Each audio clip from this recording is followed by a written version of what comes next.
Welcome to the Grappling Grappling Rewind Podcast. Welcome to this week on the Grappling Rewind Podcast. On this week's show, we are going to preview Who's Number 126, headlined by Diego Pato versus Keith Krikorian. As always on the show, I'm your host, Maine, with my co-host, Josh. How you doing, Josh? Great. So, again, apologies for any audio issues. I'm still building the studio. It takes a while to do that because I'm doing it mostly myself.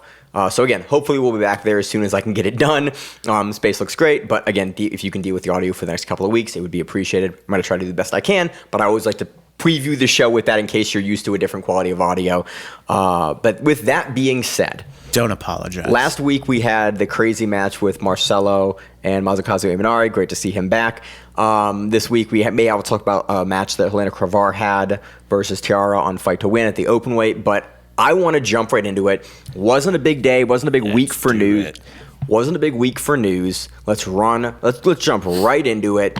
Who's number 126? We have a bunch of matchups to talk about on this card. We're going to talk about most of them. I think we're not going to get to all the undercard matches, but I want to lead off with basically just talking about Diego Oliveira Pato. I'm going to jump between the two names the entire show. The Duck versus Keith Krikorian. This is a rematch of ADCC 2022 where Pato was able to footlock, and I think AI on Google said that he partially broke Keith's shin or something like that, or leg in some way. That Google AI scares me every time it starts bringing stuff up. It's also, sometimes it's really accurate, and other times it's really creepy not wrong. It's that's not correct at all.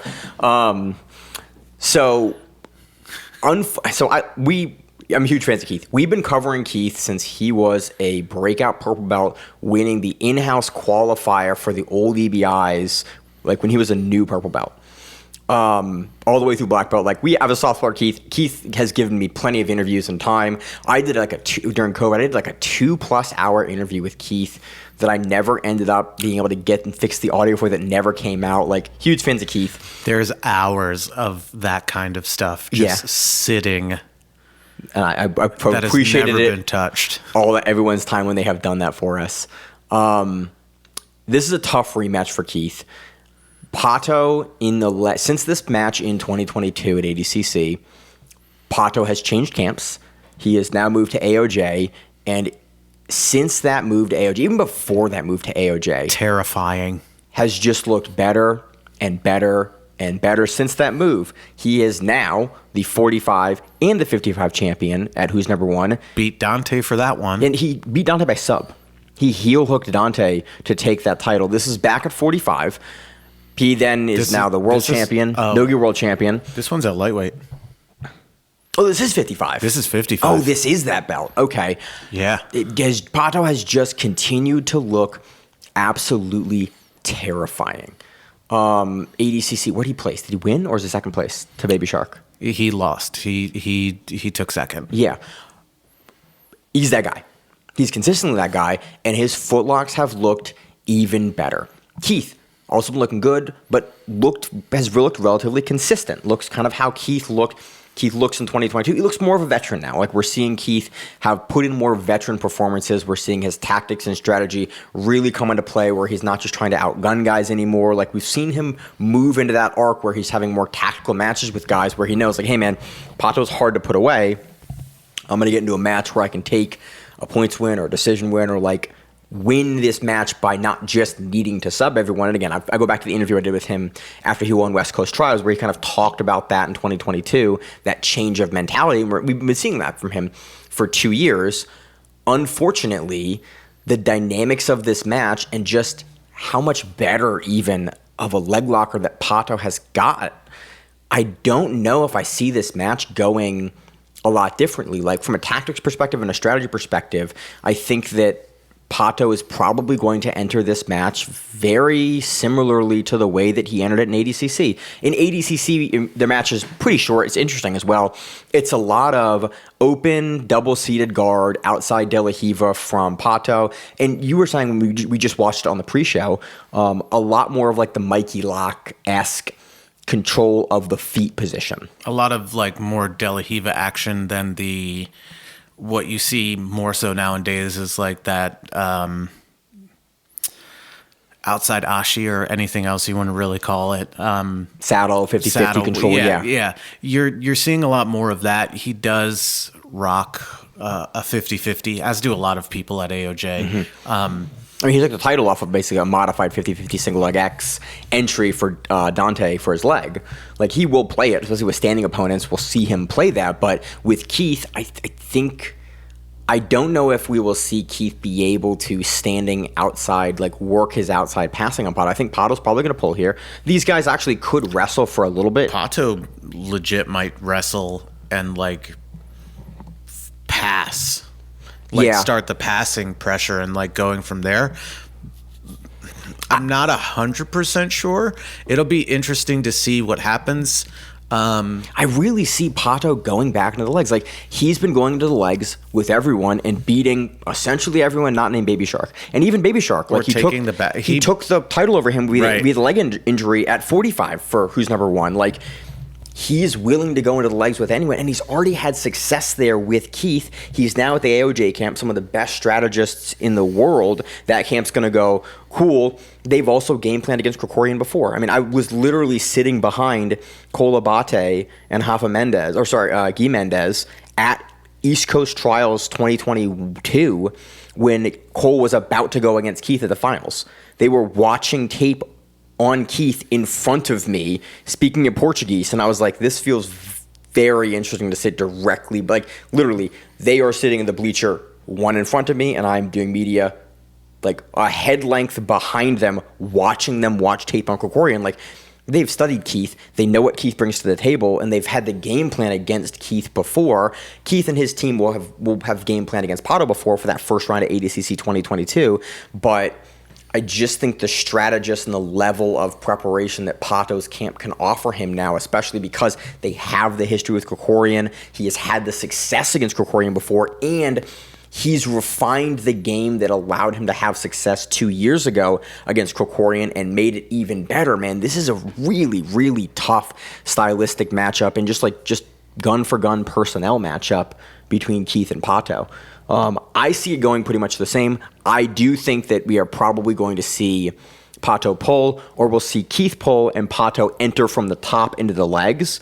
I don't think we're going to see Keith be able to get a really, really good bite. I think we'll try to see him throw his leg over, and we'll see Pato look to almost counter underneath. Keith will roll out, and then we'll end up really in the 2022 matchup that we saw at ADCC. Like, I just think both guys will counterplay into that same range, and we'll have Pato, I think, instead of playing a little further on his back like he did at ADCC 22, I see him wanting to play a little bit more underneath of Keith in this rule set and go for like the inside and outside reaps on the cross on the top side leg into the footlocks, into the estima locks, and into the heel hooks.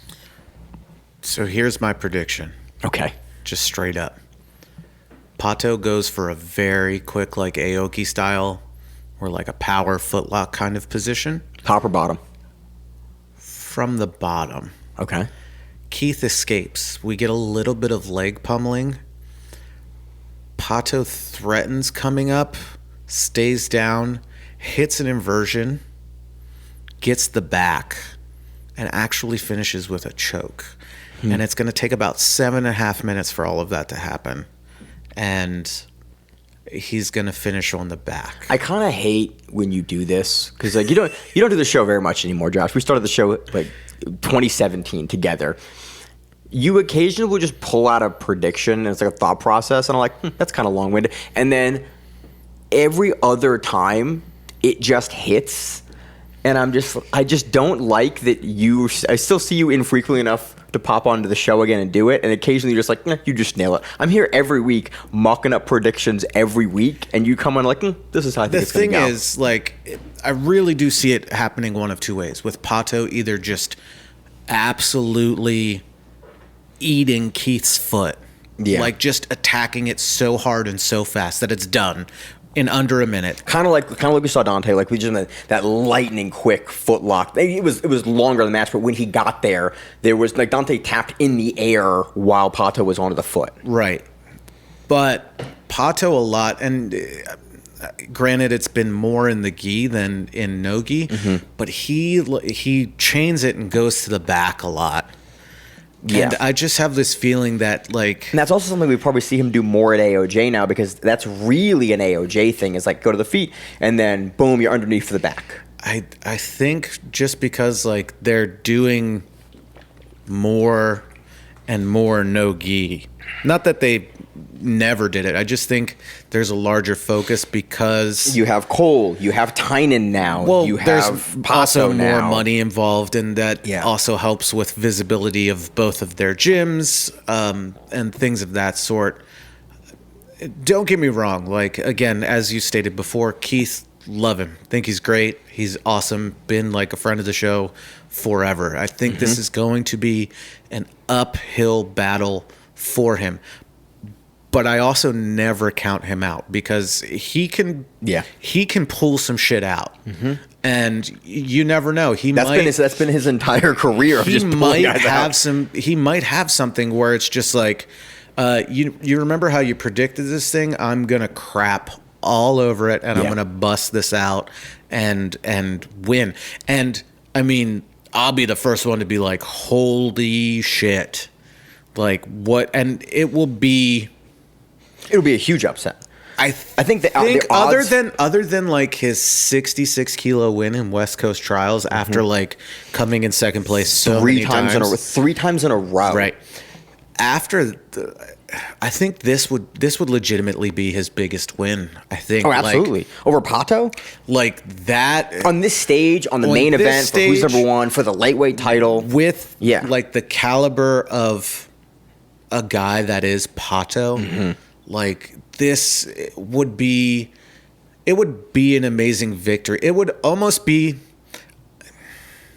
like an Eddie Bravo, Hoyler Gracie kind of like, you know, but very similar in that sort of not like, in the sense of like, oh, here's the American dude, and then all of a sudden he beats one of the most prolific jiu-jitsu guys in there. But I think it's on almost that same level of like, Pato has just been on such a tear. Yeah. You know, he's had his speed bumps. He lost to Baby Shark. You know, he had beat him previously. Things like that happen. If Keith wins, what a huge victory it would be. Like, this should be a very, very exciting match. Something that, like, I'm excited to watch. Like, this one and the co-main event, like, those are two matches where I'm just like, I'm going to be, like, tuned in for it. I think we've given our preview. We've given our thoughts for the first matchup. Do you have any kind of closing thoughts on Diego Pato Oliveira versus Keith Krikorian? I think really, I don't think we're going to see as much wrestling. I mean, it would be great. It would be great.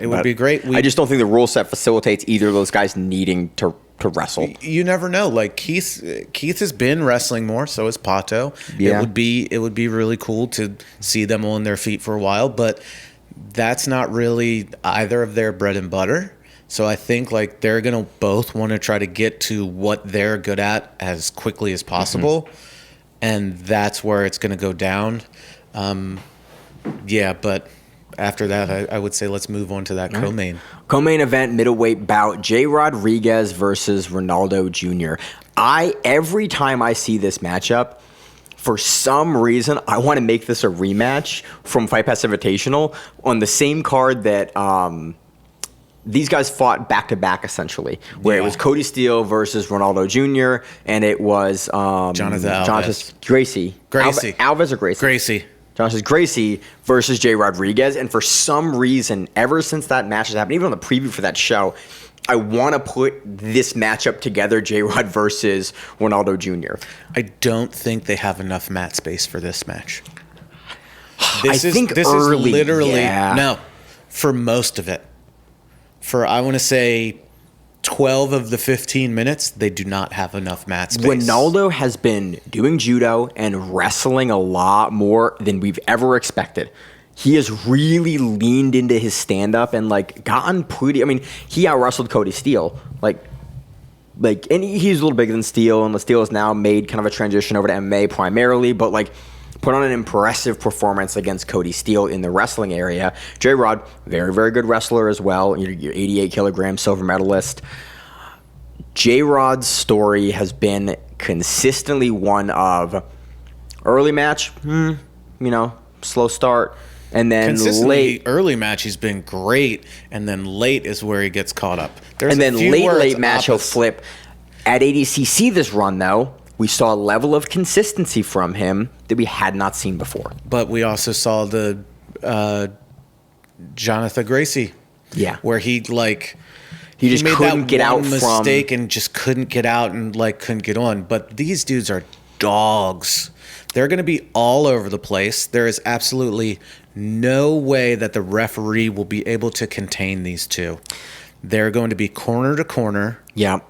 I'm curious how that's going to affect the scoring for this, because both are pretty aggressive forward movers. Ronaldo tends to be a little more counterplay, but he is so explosive.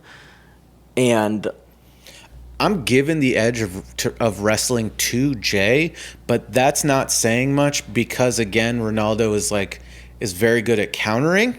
Yeah. But Jay's also really good at countering, but he's countering in I'm just so tough, it doesn't matter, I will make it work kind of way. He is a scrambler. You'll see him hit those positions. He scrambles well. Mm-hmm. He wrestles well, but we've seen him get out wrestled. Yeah, we have. Galvao out wrestled him. Mm-hmm. We've seen that match. Yeah, there was that match. But guess what? He still had the juice to go at the end, and Galvao did not. Yeah. It's just going to be interesting, and if anybody keeps up with the B Team YouTube, which you kind of should, because it's consistently neat. It's great. It's consistently neat training footage, and I really love the Rodriguez brothers. Hate tapping.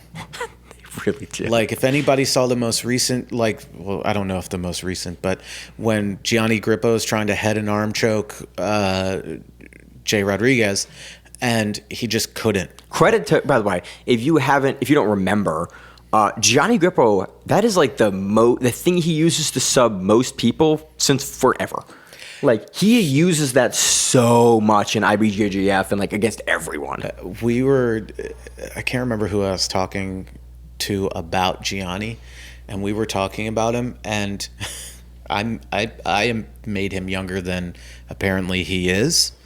I was like, oh no, he's still in his 20s. Nope, he's barely over 30, but he's 32. I think. I think he's younger. He's younger than me, but not by much. Yeah, I think he's because I always thought he was much younger than me, and then I realized I was like, oh no, no, but he's also been around in jiu-jitsu for 20 plus years. Yeah. But yeah, he just kept trying to choke J-Rod, and J-Rod was like, it was tight, but I was like, oh my God, this kid is absolutely insane.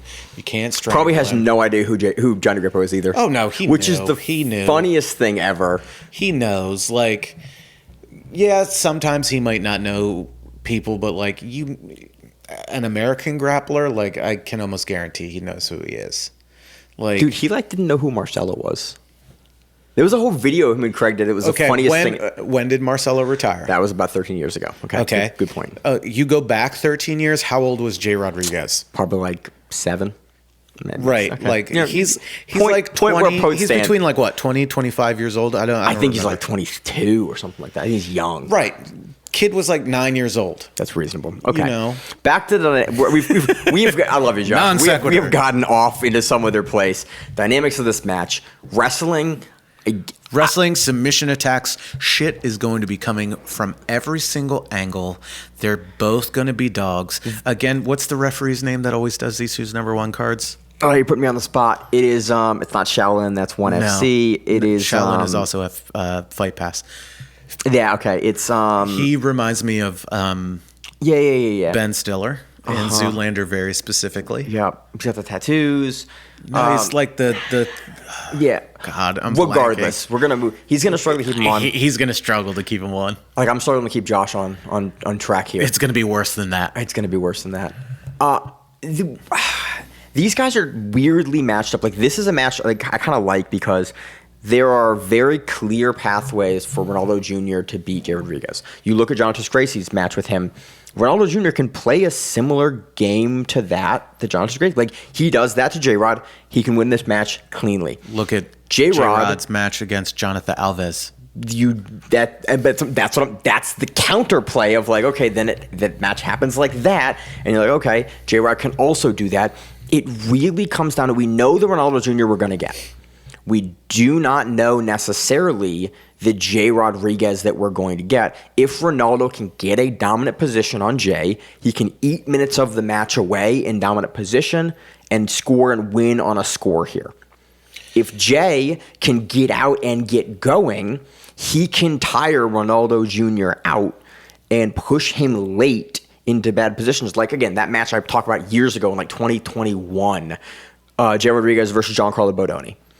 He's putting it to, like, Bodoni's putting it to him, and then late in the match, Bodoni's on J-Rod's back trying to finish him, and then the match ends with J-Rod on Bodoni's back trying to finish him, and you're like, Uno reverse card, and then these guys go again at ADCC 2024, and it's a great match, and again, Bodoni takes it again, but it's close.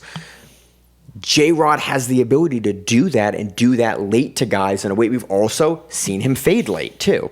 This is such a weird matchup because it kind of, we know when Ronaldo is such a known quantity for what he brings to the table. He's fast. He's hard to deal with in a lot of different areas. Explosive. And Jay will fight him in all the areas that he is best in. But Jay is such a raw grappler that I think Ronaldo will have opportunities to be able to exploit where Jay Rodriguez is going to be willing to fight him in an area where maybe Ronaldo will know where the edge he has is. And Jay is just such a freak, like, tactician, like, not tactician, a freak, like, athlete and scrambler that majority of time versus most guys, he's going to win those. But versus Jonathan Gracie, versus a guy like Ronaldo Jr., I kind of see this going a similar way where you're going to have the Patos camp go, cool, we fought him. We know what he brings to the table. We know where you cannot have a firefight with him because he's going to get your back and he may put you away. He's also going to be insanely hard to put away. If Mika Calval couldn't put him away, you're going to struggle to put him away too. I think Ronaldo's bigger than Mika, but also, like, I want to go Jay here, but everything about the tactical approach that I think Ronaldo Jr. will bring to this says Ronaldo, but then again, Jay is a dog and just got silver at ADCC. Ronaldo didn't. That's the dichotomy of, like, if Jay shows up and Jay doesn't and Jay fights him where he should fight him, Jay wins this. If Ronaldo can capitalize and, like, still pull those somewhat, like, inconsistent performances out of Jay Rodriguez, he takes it. Jay's got to not just come head on. He's got to hit from different angles on those takedowns. Mm-hmm. He's got to hit those slide bys. He's got to hit the duck unders. He's got to do sweep singles. Like, he's got to attempt the blasts. He's got to attempt inside trips. He's going to try to work to the. He's got to use all of his weapons at his disposal, and I think he can work him that way. And once he starts doing that, that's normally when you see him start just, like, taking over. Yeah. When he just, like, gets that feel. When he starts working his combination wrestling and getting it going and putting you on the back foot, he can steamroll you. Or if he gets put into trouble really, really early, he also tends to, like, just rock it off afterwards. Like, in Quintet where he got caught in that arm bar. Oh, yeah. And then caught in something else, and then he was like, oh, okay. And then he just started I better win now. Yeah. I think that the other concern I have is that Ronaldo's game with his great guillotine game, again, guillotine Bizaka Bahens here a couple months ago, Jay potentially is not going to have the ability to throw the blast doubles like he likes to. Jay ain't tapping to nothing. He's not tapping. He'll go to sleep before he taps to that stuff. He'll get caught. But it's a possibility that Ronaldo has such a good guillotine that if Jay shoots in, like Jay kind of likes to shoot in sometimes, Ronaldo can take that. That's, again, like, as long as he doesn't come straight forward. Yeah. Like, if he comes straight forward with a double, like, add that trip into it so you can pop your head out quicker. Mm-hmm. But if not, all he's got to do is just come in with that double, hit that corner so the head pops up and out, and he'll be set, and then he's just got to, again, book it. The dude, like, as much as his own team loves to just shit on him, he can just go, and he just absorbs this stuff to where he's like, oh, okay. And he's so, like, malleable, naturally creative, to where he's just like, I'll just do this and it should work. Kind of like his brother was early. Not even like Nick Rodriguez wasn't really that like. Nick Rodriguez was just a fucking freak when he started. He was like, I'm big. I know. Suck it. I know these three things. And I have a great squeeze. Yeah. I'm gonna squeeze you, and I'm gonna cartwheel over you. Yep. And there is nothing and that you no can one do about could, it. and no one could. No one could stop him. And nobody can still. That's pretty much. Reasonable. Now he knows. Now he actually knows jiu-jitsu. Yeah. And he learned how to pass, and we all went, "Oh, that's a problem for everyone, unless you're Victor Hugo." And we all went, "Oh no!" Like even then, like now, like the his funniest leg thing, attacks are even scarier. Yeah. Like a lot. The funniest thing in the world was us. I remember watching because we started covering him. We were one of the first outlets to actually end up covering his brother. The first time, like 3 years later, that we watched him like pass, like with like a variation of a body lock, we were all like, "Oh, that's going to be a problem for everyone." And then it proceeded to be the Roddy lock, and it's continued to be a problem for years and years and years. And it was just such funny. Like J-Rod's going to have, I think, is going to have that moment where like he's going to get another piece.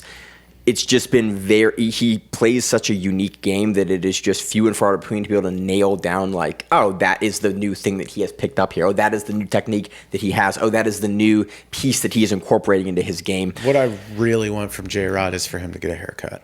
There's that too. That would be like, I understand like he'll braid up his hair sometimes or whatever, but the amount he messes with his hair in training a lot. It's like, dude, just get a haircut. So I think you're leaning J-Rod here. I'm leaning J-Rod. I'm leaning Ronaldo because I don't want to get hurt again. I don't want to watch what happened to J-Rod versus Jonathan Gracie on Fight Pass Invitational because Ronaldo I know can do that, but my heart wants to pick J-Rod. The analyst in me wants to pick Ronaldo, and then the stats guy in me wants to pick J-Rod because he just is coming off of ADCC. So I'm like, I'm going with Jay. Okay, we go J-Rod on this one.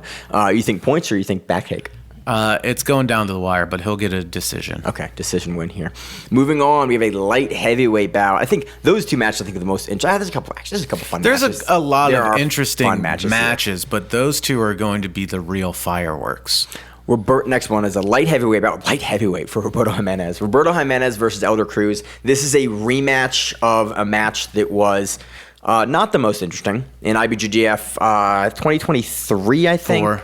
Was it 4? Really? I believe that's what just came up when we were brought it up, but it was 3. Like the finals of Nogi Worlds. It might have been 3. Regardless, it's one of those. Elder Cruz hits a late double behind for the 2. Yeah. Plus he was ahead on advantages. This was not an exciting match initially, and typically, I'm not gonna lie. I don't see anything about this that would lend me to think that it is going to end any differently. I think Roberto's a little bigger now than he was in their initial match, but Elder Cruz, we know the game that Elder Cruz wants to play. He wants to be rangy on the outside. He wants to counter a shot that you're going to take. Roberto Jimenez has faced Elder Cruz before. He knows who brings to the table. He knows what he's going to do. The match is going to be a lot of pawing at the feet and calling for activity from the ref. That's most Elder Cruz matches. And Roberto Jimenez has already showed us that he's willing to kind of have that match with Elder Cruz. There's nothing about this dynamic or the matchup or the rule set or the organization that tells me anything different, that these guys aren't going to do the exact same thing for the entirety of this match. And it will come down to a small moment in the match, and Elder Cruz will maybe take it on a double. Or maybe Roberto will take it on more forward pressure. Did I just take over your body and just talk out of your mouth? That sounds like something that normally comes from me.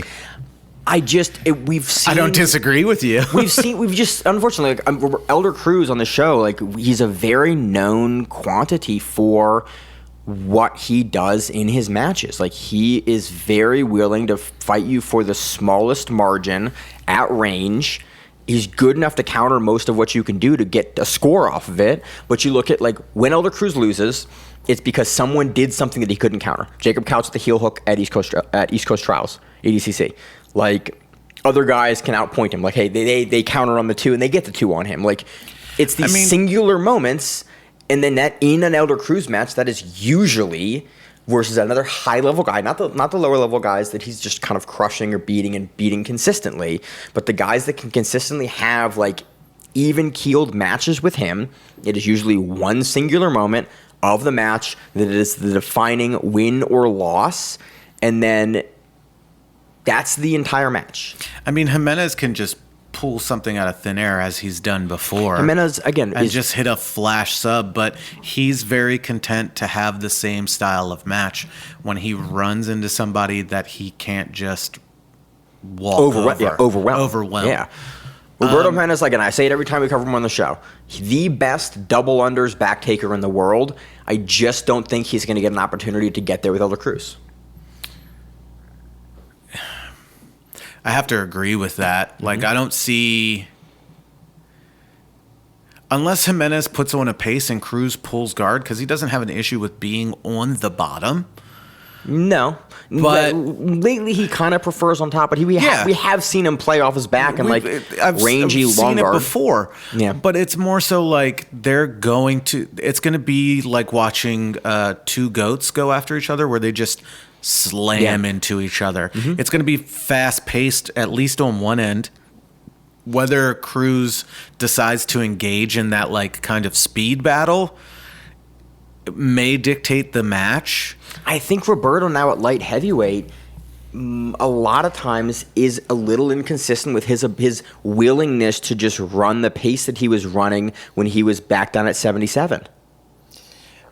He will do it now and again versus the big guys. Well, here's the thing. He's been, like, he's comfortable. I don't know about now, but he was comfortable at going down to 77. He was fine at 88. He's fine at 99. It's just like there seems to be times when people are more of like a natural, like Cruz, natural light heavyweight. Might have to cut a little bit to be at light heavyweight. Yeah. Jimenez, I can almost guarantee he just kind of walks in at that weight. I would be extremely surprised if Jimenez is cutting anything to get to 205. Anything to be right there. Like, dude is shredded. Mm-hmm. Dude keeps on top of his diet, et cetera, et cetera. Cruz is the one that I feel might be coming down a little bit. Not anything like major. But will Cruz engage with Jimenez's like speed blitz? Or will Cruz just try to lean and wear him down? I'm trying to think of the last match that we have seen Elder Cruz really like lay the hammer down and try to push a speed advantage or like a pace advantage, and like on guys his level, or even better. Yeah, and I can't think of one where he has done that at the higher levels. There may be one. I just can't come up with it offhand. You can't just think like about pull it. Yeah. Yeah, like I can for most matches. So I think this match comes down to a decision, and I think it's close, and I think there's probably one moment, probably at the last minute of the match, maybe minute and a half, 2 minute to 2 minutes of the match left. There will be a piece of action there that will decide the last round, because I could see it being even 1-1 in the first two periods. And that last minute will be the decider for who actually ends up taking it.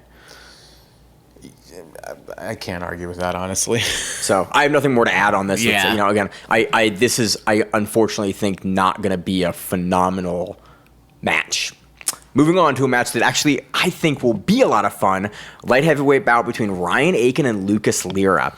Ryan Aiken has been on a tear recently. A monster. He has just been... Like, he is the EEI champion. He is the PGF champion for both the team and the individual. He won combat jiu-jitsu, He won combat jiu-jitsu twice. Like, he's just been a guy that has been consistently improving, consistently going for the sub, consistently getting the sub, but also consistently able to just do whatever rule set he's in. And mainly the EBI style rule sets. He can drag you into, he can hang out in the deep waters with you to, let's say, take it to this 15-minute match, but he is hunting to finish the entire And usually time. for guys like this, the problem comes in that they can't finish. And Ryan Aiken consistently, even if he's not finishing you, especially in a rule set like this for who's number one, that activity and that forward progression towards something is really what those judges are looking for. Lucas Lira, again, out of Atos Miami, Megan Gradati's husband, consistently looks good. Has been a little bit up and down in the IBJJF like circuits, typically a little bigger than Ryan Aiken, but still been looking very good. This is a very winnable match for him, but I just think for the who's number one rule set, I really want to lean Ryan Aiken here because he's, again, for two reasons. He has consistently surprised me with man, he did it again, and versus good, consistent, high-level competition. And then he also has a style in who's number one that I just think is going to play really, really well into the judge's decision. He's pushing a pace, he's active, and he's looking for something.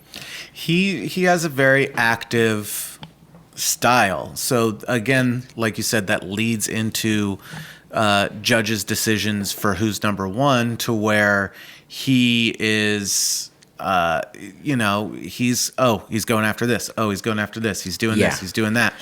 They're going to go judge's favor, and you go, it's close. Exactly. It's like, why? It's like because he's just been the guy. And again, Lyra will have moments in this match where he's positionally doing well, or he's on something, or he's like, Lyra will also push a pace too. Because we do have Aiken getting a lot of overtime wins, but we're looking at his record here. He's also getting submission wins, but he's also running into people that it's just like, he ran into Jay Rodriguez and Isaac Michel and took 2 losses by points. At ADCC. One in 88 and one in the absolute. But he's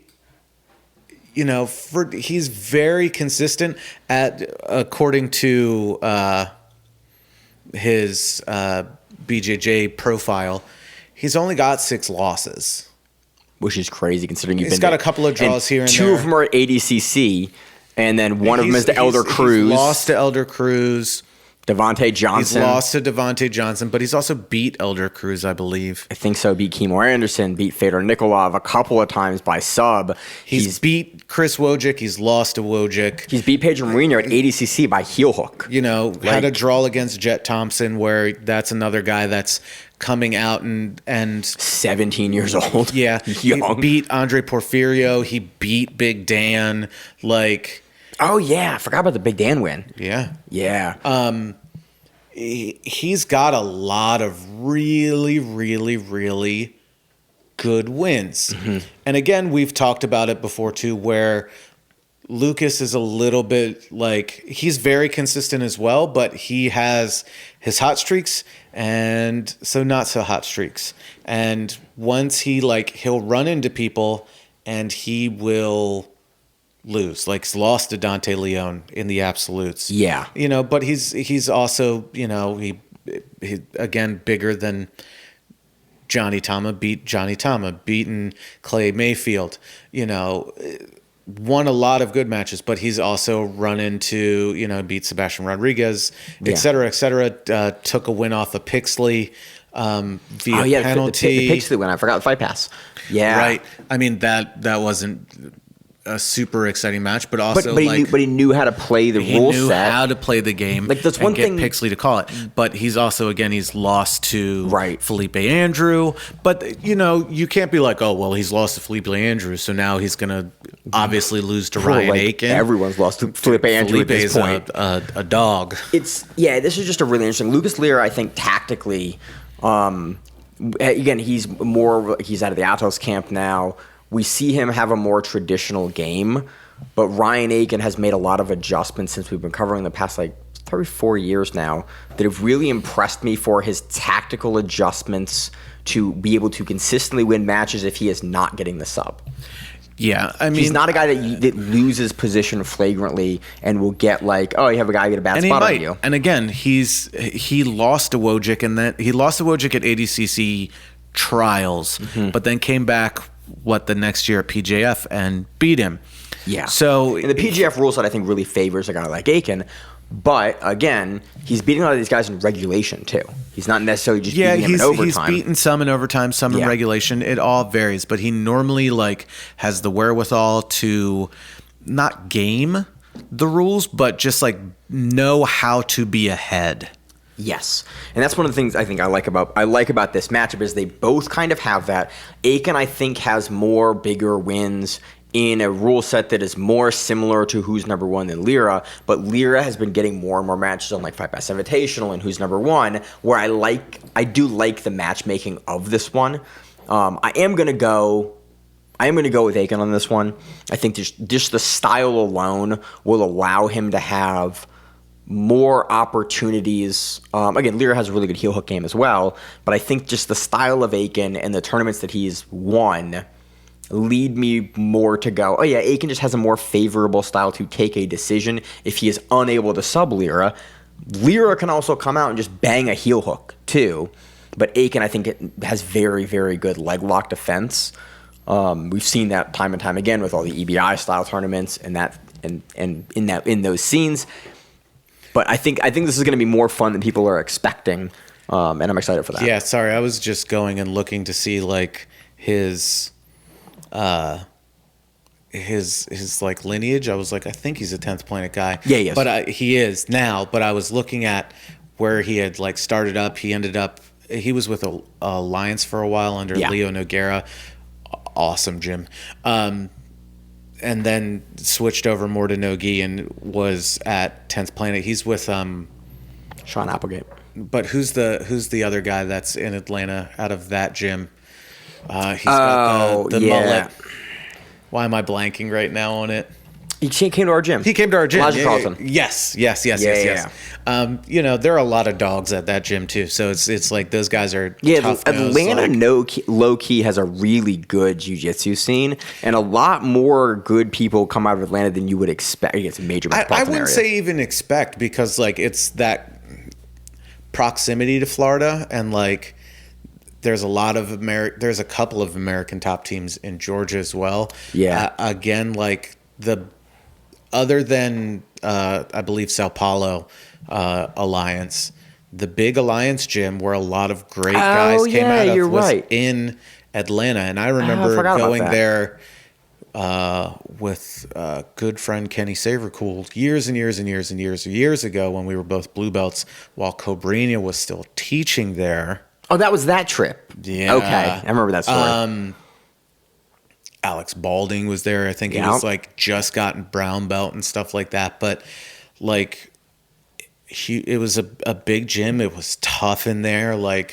There's no slouches down there. Atlanta as a scene as a whole is tough. The Georgia area, all those dudes. I also saw it mentioned that he started playing lacrosse, and I've run into so many lacrosse players that have naturally taken to jiu-jitsu. I played lacrosse, and they were not well, but played for a little bit. And they seemed to be really tough. I don't know if there's any correlation. So who's your pick here, Josh? Aiken. Okay. By what?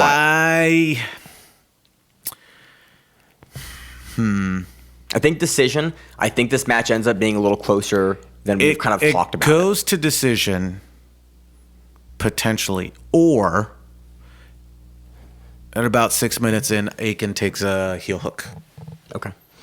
Let's see it. Next match, middleweight bout, Tainan Dalpra versus Rene Souza. Tainan Dalpra, allegedly, his hand is fine. Your hand does not get wrapped up like that at Euros if it's not broken. But he said it just made him feel more comfortable. That was fine. And I looked at every grip he took in his match, and I was like, dude, you're tipping fingertip grips. He is not using that hand like he usually uses that hand. But maybe he's just, Yeah, man. Lie to me or don't lie to me. When you came back, Okay. when you were able to come back after having back surgery, Yes. finally, Yep. did you or did you not baby it still? For the last 3 years? Yes, I mean, Josh. you still baby it, and not in the sense like you go, but you're like I had to play differently than I had played prior to the surgery. And yeah. I know because I've trained with you enough, and other people have too. Like, I won't low body lock you to pass I appreciate that. because like I don't want to be the guy that's like, oh, I broke Maine again, right? You mean know? you'll do it occasionally when I would. I'll go low, but I'll move up. Yeah, you'll give me the look, and I'll go like, yes, I will. You've got there, and I will move my legs so that it gets you up, get higher up, and then you can pass from here. Right. Yeah. And it's the same. It's a mutual agreement of like okay. when we already know. Like if you grab something and I'm jammed up, and I'm like, okay, you got it. Like, Yeah, we're training. It doesn't matter. We're training. It doesn't matter. It was the same thing. Like earlier, I had caught you in something, and you tapped, and I was like, why? And you were like, hey, this is hurting, and I'm like, Yeah. okay, no problem. Yeah, Josh and I have trained together for 10 plus years. You officiated my wedding. Like we're good friends, and we Really? treat your training partners nice. We're definitely friends. Treat your training partners nice. About this one, so Tynan's hand's clearly broken in my eyes. I was talking about last week when we were talking about Euros that I would honestly prefer him to kind of pull out of this match. I don't want him to have an early career injury as a newer black, but a couple years in, and that it hamper him later because I think he can be one of the all-time greats because dude is wildly amazing to cover and watch. He's going against Rene Souza. Rene Souza is going to want to buggy choke him. That is really Rene Souza's MO. That's not gonna happen. I do not think it will happen. I think Tynan will die before he taps to a buggy choke. He might die then. Rene Souza can absolutely get it, but I think that Tynan will pass Rene. Rene will kind of like play an open guard. Tynan has phenomenal gi passing, but I think he will translate that to no-gi. I think he gets to north-south. I think Rene looks to throw it up. I think Tynan takes the back, and I think Tynan gets a Rene choke here. Is Rene really a middleweight? Yeah, Rene's big. He didn't used to be, but he's Rene's a big he's guy. beefed up then? I was like, Yeah. I swear he was smaller. Yeah, Rene's a big guy now. That is how I think this goes because I just think stylistically this is a really bad match for how Rene likes to play these things. Tynan Darce or rear naked choke? I could see a Darce as well. I could also see him going like Tariq, like not like Tariq Plata, but like that topside armbar that he likes to do as well, because Rene is going to need to lift up to try to buggy him. And I think Tynan will be willing to play off of that. Hey, get low. Rene is going to lift and try to grab, and then Tynan will sit back and do that like shotgun armbar off the top. I think Tynan by sub, again, this could be a hiccup because Rene is a very comfortable no-gi player, and Tynan hasn't had that many no-gi matches, and he has a broken hand. But I think the broken hand is less of a factor here in no-gi because you just don't need those grips as much, and he was able to do it in the gi. Wrist lock him. That's honestly not a terrible idea. But again, I don't think Tynan's going to tap to that. Like, I do not see Tynan being willing to tap. That AOJ camp is not, man. We know Kolabate broke his foot in half because he didn't have the Patos footlock. Like, the guys don't like to tap. Rene needs to sub Tynan in order to take this match, and I do not know if he would be able to submit Tynan. Tynan is willing to submit. He has to get put out. Would you eat a shoe if Rene Souza buggy chokes Tynan? I'll join you. I will eat half of it if you eat half of it. It's doable, but weirder, stranger things have happened. For sure. And we have covered many a weird thing on this show. I mean, 100%. fucking Tim Spriggs ankle locking or heel hooking Kynan. That did happen. Like, nobody predicted that. Nobody predicted that at all. And then Tim Spriggs never had another match. Go out on top. Honestly, not a bad strategy for serious. Why not? And then going to pro wrestling. Tynan versus Rene here. I just think that Rene's pathway to victory here for Tynan, for this style matchup, is you have to sub Tynan. Because you're not going to outposition Tynan. Unless for some reason Tynan pulls guard, Rene plays an outside rangy guard, and Tynan isn't able to get a guard going, and Rene can come in, but Rene wants to play off his back. Did Rene and Jansen go against each other in the Who's Next thing? Oh, I forgot Jansen was in that. I think they had like bring him up. That event is so hard to find results for. No, I mean bring up on the BJJ Heroes. Maybe it'll be listed on that. Does Renee have a page? He should. He should have a page, but does he have a page?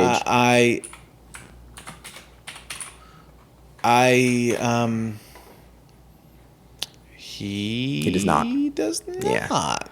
The Nogi guys don't get as much of the love as the other guys. It might be on there still. How many years ago was that? What year was Who's Next?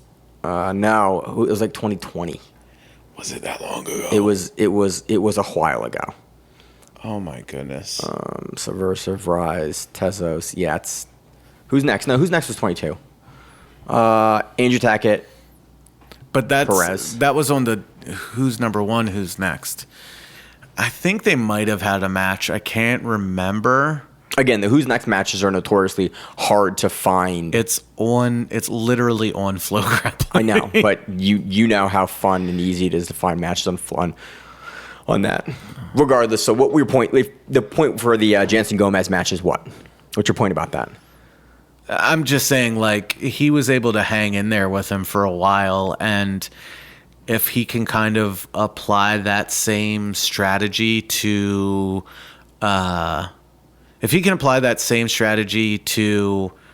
this match, he may be able to drag it out or potentially get a win off of it. Like, I don't know. There you go. Jansen, 32-minute match. See? July 2022. 32 minutes. Jansen Gomez, I think, was a different guy, though. Yeah, he got better. Way better. Like, won a world title after this. Jansen by Gomez beating whom? Tynan. Tynan. This is no gi. So, and it's not saying like, oh, Renee hasn't gotten any better since then. Yeah. He's been training with JT. Oh, he has, hasn't he? I don't know if he's still doing that, but he was for a little bit. Yeah, you're right. So you don't know. So who do you pick here? I pick Tynan. I'm still picking Tynan. Don't get me wrong. But Renee, you're saying Renee is more of a live dog in this than maybe I'm giving him credit for. He could be. You do not know. Tough to put away. Yes, indeed. I think Tynan by Renee could choke here. I just think that Renee's willingness to play from his back in the buggy choke is something that Tynan and the AOJ camp will be able to play and plan around. Don't care. No one has ever buggy choked Tynan. If there was anyone to do it, it would be Renee, but I just think or J-Rod. Yeah, I just think the way that he plays, Tynan will have some craft and be able to get out of that when he throws I think up. he's just going to play the defense that everybody plays whenever it gets thrown on. Knee on neck. Yeah. Okay. I have nothing else on this. That's Tynan. Next match, we have a women's heavyweight bout. We have Rafaela Geddes versus Paige Yvette. We were talking about on the pre-show about this one. I think this is the battle of who's on top. Who's on top, and then who pressures enough. And then when someone makes a mistake, who is able to capitalize better on it. I want to go Geddes on this. Again, Geddes has just had a little bit more consistency with her high-level performances than Yvette has had. I tend to agree with that, but you never know. Like, thank you. You do the finger things. I know what you're looking for. You know what I want. Rafaela Geddes has a Wikipedia page. That's crazy. I mean, why not? I mean, most people wouldn't. There's no Wikipedia page for jiu-jitsu guys. That never happens. Okay, so recent stuff. Loses the semifinals of Absolute to Adele Flornerino, wins ADCC.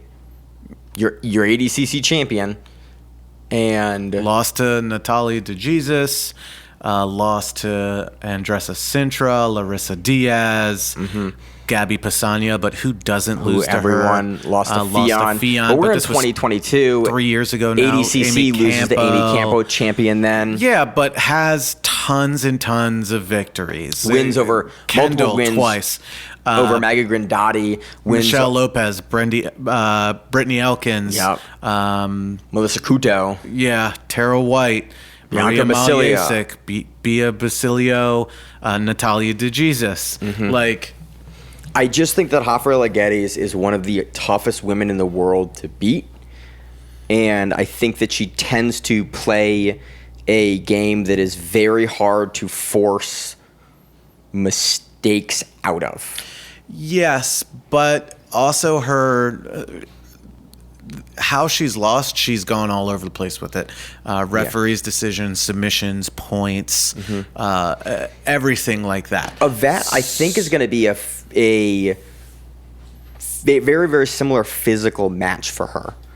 Like, I do see that, like, Yvette is very strong and is very, like, willing to use that in a way that is, like, not much, I'm going to say, like, much less nuanced than a lot of what we see typically out of, like, the lower-sized women's divisions. She's willing to play a heavyweight women's game in a way where I'm going to impose on you, but in the same way that Getty is where it's like, hey, I'm willing to bully you around and get in your face, push you down, and get you on points, and then if you give me a guillotine or you give me a rear naked choke, I will take it.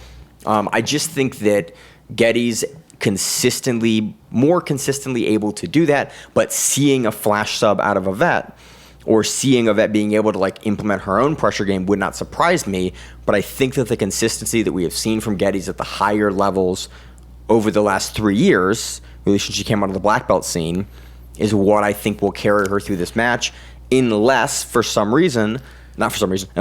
can wrestle her down, which I don't know if she can do, this is going to impose on top. This is going to be a game of mistakes. It's who makes the mistake first, because whoever does, the other person's going to run away with it. Yeah. I think that's how it goes, honestly. Like, whoever makes that mistake, like, makes that misstep and gets taken down or messes up, like, something from whatever guard they're playing or anything like that, or, like, overextends on trying to sweep or, come up on something, that's where the match is going to be won and lost. So, that's where I think it is. I'm going to go Getty's on this match. Just because she's been more consistent. I do the champion pick. That's always what I do. It's like, hey, who has the most credentials? That's honestly, I do kind of by the numbers pick. Miranda's here. She would give you a gut pick.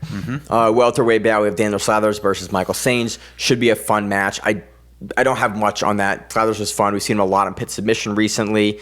Same thing for Michael Sains. Flying all over the place. Like, Sadler is been really.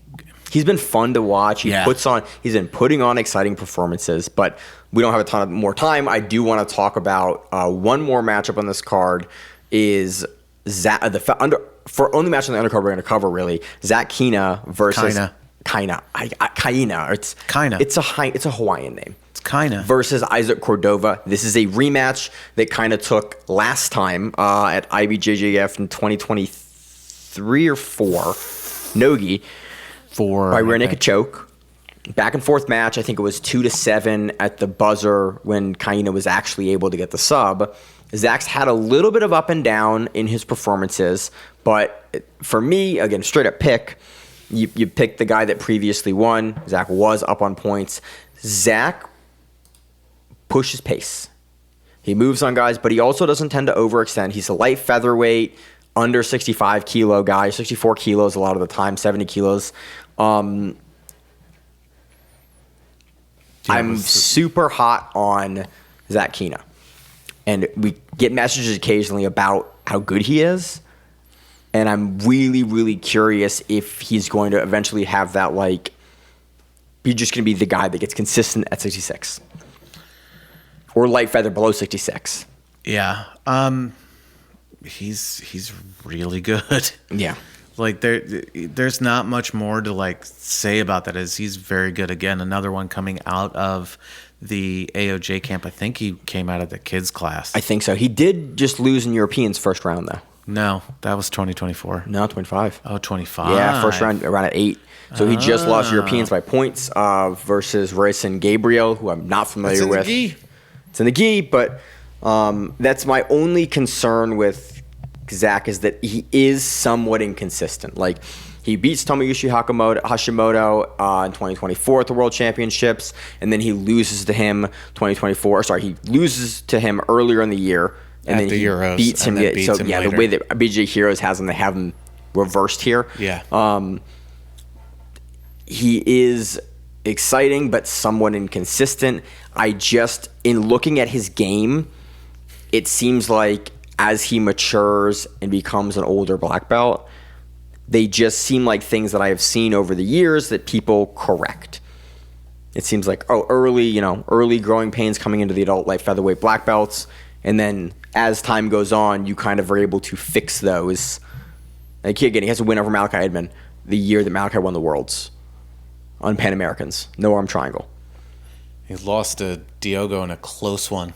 Yeah, at Pan Pans Americans in the semis. Yeah, 2-2. Like, he can hang in there, but he loses. And then the year Ozzy Dodo won the Worlds, he loses to guys that have been in much longer. He loses to the old veteran guys like Isaac Doderlin, Malachi, who's a bit younger, and Diogo Hayes, one of the best, like the guy right now at that division.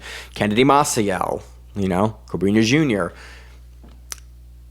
Junie Ocasio in his debut year at Black Belt for Nogi Worlds, on the year that Junie won that division overall. He got Junie first round. Like, what I like about Zach's game is that where he tends to make mistakes seem like, I'm going to say, like young man mistakes, where it's like, oh, you got a little overzealous in that position. Oh, you got countered here by a veteran. Like, he's getting beaten by the veteran guys of this division. Less so by his like contemporaries that are like the young 20-year-olds in his division. I think it's like a time in thing. Yeah. Like, not everybody can be that Diogo person. Hayes. That is like a Diego Where you Hayes, pop into your division, a Mika new black belt at Galval, 19, and you're the guy. A Tynan Dalbra. Tynan, Yeah. A lot of guys not everybody is that. The thing is, like, if you build your consistency, that's where, like, it's going to shine through. Like, again, like, it's the same thing. Everybody was hyped up on Kolabate, for instance. Yeah. He's still taking some losses. The kid's great. Like, don't get me wrong. Kid's great. Still, like, a little bit more time, a little bit more aging. Yeah.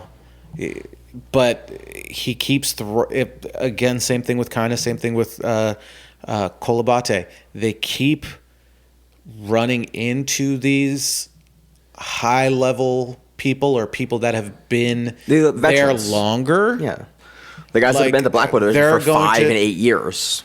They're going to be the ones that start getting more wins than losses. Yeah, I mean, look at Abate's match at Europeans against Cobrinha Junior. Like, personally, I thought he won. It was close. Look at the last match versus Gabriel Souza. Like, he's having really exciting matches with veteran guys. He's on the winning and losing those, but he's in the mix with those guys in a very real, He's good like way. These are the guys that are like on the cusp of being. Oh, this is the guy for this generation. Yeah. Like the generational guys. Again, the way that I see Zach put his sequences and transitions together, it seems like he is right on that cusp of like, oh, you're really, really hard to deal with for a lot of guys. He has the speed. He's long and tall for his division. I would love to see his wrestling come along a little bit more, but his transitions, once he gets, I think, a little bit better and like he gets a little less scrambly and is more comfortable locking down his positions at adult black belt, I think he's going to be just a monster for anyone. So this is going to be a really exciting match. Yep. Though. So that I want to talk about that. We also have Sarah Galvao making her debut on the undercard versus Katie Carr. Ian Butler versus Victor Silverio. Yes. Rana Willick versus Solange Von Dorn. Icaro Moreno versus Christopher Sarkassian. So again, it looks like a fun card. I'm happy with the card. I wish we had a couple of people. I wish we had like that big. Again, I love Diego and Keith. I think it's a great matchup. I'm happy that the lightweights are finally getting top billing. I would love a huge star Pullman. When they do these, like you're saying, who's number one? Like, I want the lineup that is not the undercard to be banger after banger. Number 2, after number banger. 3, number 4. Like, if you're trying to say who's number one, I want these guys that are in the top 5 Yeah. at all of these weights slamming into each other. Yeah. Constantly. I would love it to be a little more consistently people fighting for a top ranking. I wish they would kind of lean back into that with these that cards. was the point of it originally. Yeah, but that was the point. That's how guys get paid by their rankings, Yeah. allegedly. I would love to see, but they don't run enough cards, which is the problem. Like they need to run one of these cards a month. Really one every 3 weeks. They need to be running these cards if they want to move your rankings along for jiu-jitsu. There's so much else that happens competitively for these guys. If you want to have your rankings be relevant, you have to have these guys. Again, we can't see Pato on these cards 3 times a year. Like, these guys aren't UFC fighters. This is grappling. Well, here's the other thing too. Is like, are we going to, with UFC like entering the grappling game, are they going to start beefing up their cards and trying to get more and more to kind of like? I think so. Yeah, I think the Fight Pass Invitational cards are of a similar or better quality to Who's Number One cards. The production is miles better. The pacing is better on them, and I think the rules for Fight Pass suck. they're not great. They suck. The enforcement of the rules is mediocre at best, and if they don't make that goddamn mat bigger, I'm going to lose my mind. That's consistently frustrating. But the billing for the cards and the bookings is normally fantastic. I just wish that Flow would kind of get it together, and we'd see, like, I mean, you guys are trying to be the premier place for grappling. Diego versus Keith is a phenomenal matchup. I need to see more matchups like that. Yeah, and you don't have to have the champion do. always on. Man. There's one championship. One championship bout on this card. UFC for their pay-per-views, minimum of 2 or 3. Bro, bring them on. The oversaturation of UFC cards. There's tons of cards that are just absolute. There's terrible dog cards, water. but again, for your tentpole cards. Look, you can build up seasons to who's going to fight, and you can have, as that's going on, you can have your champion fighting other matches. That's fine. But I agree with you that there needs to be consistency to it, to where you need to have more matches. Yeah. Give me a Who's Number One fight night every other week, every 3 weeks, and then don't put it on a random fucking night. Yeah. Please. Put them on Saturday nights like the rest of them, guys. Like, this one is fine. This one's on a Friday. That's fine. Friday night. That's great. 9 p.m. Eastern Standard Time start is... I don't believe that for a goddamn second. It's going to start... That's the undercard. I guarantee you that's the undercard time, where it starts at 9 p.m. and it's going to go till 10:30, 11 o'clock Eastern Time before we even get to the main event card. These cards should run about 2.5 hours would be ideal, but they don't. I'm assuming that this is being run in Texas. Who knows anymore? Because why would there be... No. This one's in California. Why would there be any information? We're looking at the full card, and there's just a lineup of names. But no, it's in California. We're getting into the bitching section of the show. Yes, we are. Welcome to the bitching section. I got nothing else, Josh. Anything else this week? We said we were going to bring up the Cravar match. Did we talk about that? I don't think we did. Cravar won the match, open weight. Mainly, it was played her. a lot from closed guard and looked like maybe she had a discussion to where it was like, you should get this submission from this position. Which is sometimes what the new wave and the Donaher will do to people. Wasn't able to get that. Took the decision, not like... It was... She did more in the match. She definitely won by the rule standard. It wasn't as exciting. She's still like an awesome competitor. I just don't think this match showed that off. Yeah, I am even with the weight discrepancy. Yeah, I am a little concerned with matches like this occasionally. With the match with Nina Black, like we are seeing people begin to figure out Cravar's game and her not have the strides that we have seen her have in the past. Mm-hmm. And now that I think she is much more of a known quantity, people know what she brings to the table. And they're kind of gaming. They're gaming it. Yeah. I'm concerned if this is going to be more of what's to come. I do hope we continue to see advancement from Cravar's game, but this match was definitely wasn't a great showcase of her game. Yeah, but we have been consistently over the years championing wanting to see women's jiu-jitsu constantly loving like the high level Yeah. and even like mid-level and going upwards female scene. Like I want that to be showcased more. I thought it was great that was the main event of the card. Yeah, it's phenomenal. But Also, Krikorian's your ADCC silver medalist. Like, it makes sense that she Yes. would be on that. So I But appreciate again, that. looking at this card, for instance, for who's number one, 1, 2, Two. 3. 3 women's cards. There's plenty of women that you could also throw on this card to like showcase it more. Again, The upcoming there- Fight Best there- Invitational card has a bunch of great women's matches, and I'm super amped for that. there are tons of women that they will go after each other. And a lot of times the women's matches are more exciting than the men's matches.